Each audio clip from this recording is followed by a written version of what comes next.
নমস্কার বন্ধুরা, সাবরের রকমারিতে আপনাদের সবাইকে স্বাগত।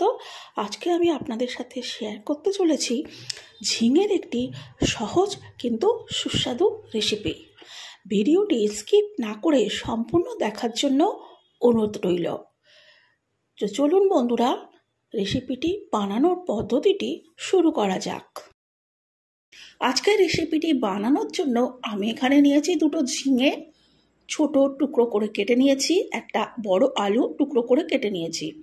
আর এখানে আর যে বাকি উপকরণগুলো লাগবে সেগুলো দেখিয়ে দিই আপনাদেরকে। দুটো কাঁচা লঙ্কা কুচি করে রেখেছি, 1 ইঞ্চি আদা কুচি করে নিয়েছি, 6টা রসুন কুচি করেছি, একটা বড় পেঁয়াজ কুচি করে নিয়েছি, আর লাগবে একটা ডিম আর 2 বড় চামচ সর্ষের তেল। আরও লাগবে কিছু মশলা।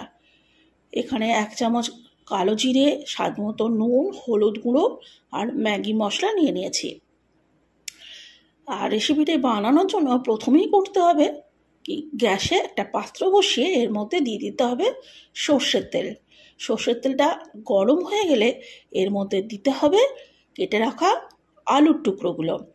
এর মধ্যে দিয়ে দিলাম সামান্য হলুদ গুঁড়ো আর সামান্য নুন। এতে করে আলুটা অনেক বেশি ভালো করে ভাজা হবে আর আলুর মধ্যে নুনও ভালো করে ঢুকবে। আলুটা একটু লালচে করে ভেজে নিতে হবে। আর আলু ভাজা হয়ে গেছে, আমি পাত্রের মধ্যে তুলে নিলাম। আর আলুটা ভেজে নিলে কি হয়, যেহেতু ঝিঙের থেকে আলুটা একটু শক্ত, লালচে করে ভেজে নিলে প্রায় 70% মতো কুক হয়েই যাবে।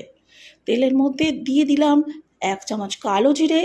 একটু সুগন্ধ ছাড়লে কালো জিরে এর মধ্যে অ্যাড করে দিতে হবে কেটে রাখা পেঁয়াজের টুকরোগুলো। পেঁয়াজ ভালো করে নাড়াচাড়া করে ভেজে নিতে হবে, তবে খুব বেশি লালচে করে ভাজার দরকার নেই।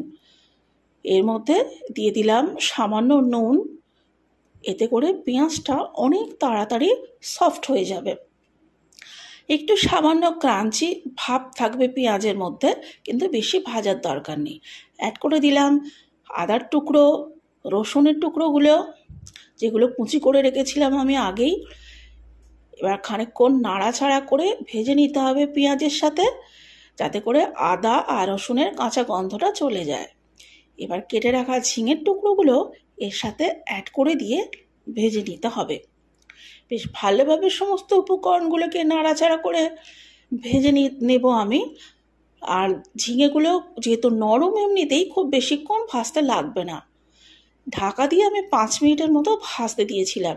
5 মিনিট বাদে ফিরে এসেছি, দেখুন ঝিঙেটা কতটা নরম হয়ে গেছে। এবার একবার ভালো করে নাড়াচাড়া করে নিলাম ঝিঙেগুলোকে। এইবার আমি অ্যাড করে দেব কাঁচা লঙ্কা কুচি। আমি কিন্তু আগে তেলের মধ্যে কাঁচা লঙ্কা কুচিগুলো দিয়ে নিই, এতে করে কাঁচা লঙ্কাগুলো বেশি ভাজা হয়ে যাবে, ঝালও বেশি হয়ে যাবে। আর এর মধ্যে কাঁচা লঙ্কার একটু ফ্লেভার ভালো রাখার জন্যই কাঁচা লঙ্কাটা পরে অ্যাড করলাম। দিয়ে দিলাম ভেজে রাখা আলু, হলুদ গুঁড়ো, স্বাদ মতো নুন আর ম্যাগি মশলা।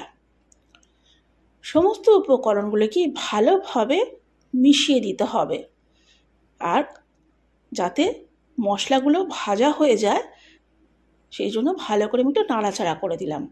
এবার এর মধ্যে অ্যাড করতে হবে একটা ডিম। ডিম কিন্তু আমি ভেজে অ্যাড করব না, ডিরেক্ট কাঁচা ডিমটাকেই আমি ঝিঙের সাথে দিয়ে দিলাম। এইভাবে নাড়াচাড়া করে করে ঝিঙেটাকে সাথে ডিমটাকে ভাজা করে নিতে হবে।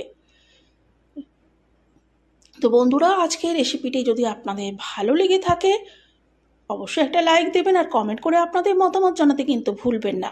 তো বন্ধুরা দেখুন, ডিমটা অনেকটা ভাজা হয়ে গেছে।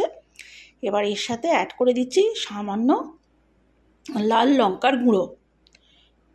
এতে করে রান্নার স্বাদটা অনেকটা ভালো হবে। তো বন্ধুরা, রেসিপিটি আমার একেবারে তৈরি হয়ে গেছে। এতে কিন্তু কোনো রকম জল আমি ইউজ করিনি। ঢাকা দিয়ে 5 মিনিটের জন্য ঠান্ডা হতে দিয়েছিলাম। এবার পাত্রের মধ্যে আমি সার্ভ করে দিচ্ছি।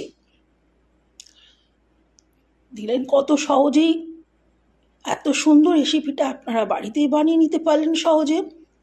তো বন্ধুরা, যারা এখনও আমার চ্যানেলটিকে সাবস্ক্রাইব করেননি তাদের কাছে অনুরোধ রইল আমার চ্যানেলটিকে সাবস্ক্রাইব করে পাশে থেকে বেল আইকনটা প্রেস করে দিন, যাতে করে আমি যখনই নতুন ভিডিও দেবো তার নোটিফিকেশান খুব সহজে আপনাদের কাছে পৌঁছে যাবে। তো আজকে এই পর্যন্তই বন্ধুরা, আপনারা ভালো থাকুন, সুস্থ থাকুন এই কামনা করে আজকে ভিডিওটি এখানেই শেষ করছি। আবার হাজির হব নতুন ভিডিওতে নতুন রেসিপি নিয়ে।